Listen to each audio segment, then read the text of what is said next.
Hey everyone! Welcome back to Dolliecious Cravings! Today, I'm going to share with you one of my specialties in pasta. It's called Spicy Tuna Carbonara. Itong pasta na to, one time, natikman ko siya sa ka-office mate ko before. I like the taste of that pasta, kaya inaral ko siya bilang gusto kong magluto. Then, naisipan ko siyang gawin when my high school friends visited me in our house. So, ito yung pasta na ginawa ko for them. And to my surprise, they actually liked the taste and even asked for my recipe.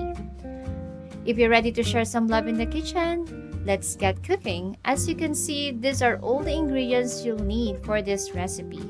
First thing to do is to cook the pasta. I use the Fiesta brand, yung sulit carbonara pack nila.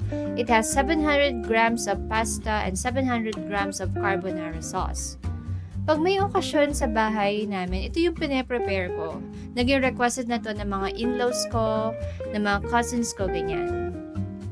Let's mince the garlic and onion. Now, in a large pan, heat 2 tablespoons of oil over medium heat. And then we can add our aromatics such as garlic and onion. Then next thing to do is we will add the spicy tuna. I use the century tuna, yung hot and spicy, yung malaki nila. And then let's just cook them for 2 to 3 minutes. Next thing to do is we add the 700 grams of our carbonara sauce. I guarantee na hindi ako mapapahiya sa inyo pag sinubukan nyo tong recipe ko. This is one of my own authentic recipes.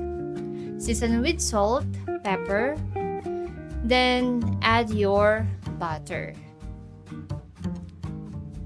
Then next step to do is make the slurry using 1 cup of water with 3 tablespoons of cornstarch. Then let's pour it into our sauce.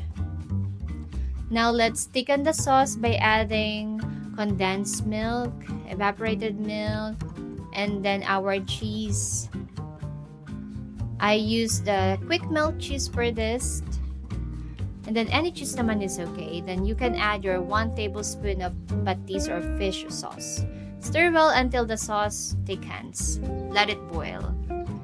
Enjoy! To make it more pleasing and appetizing, garnish it with parsley. I use the dried parsley. And also, I have a dried bay leaf. I just put it on top.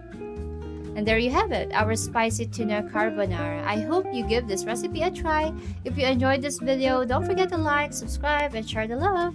Let's spread positivity, no hate, just love. Thanks for watching.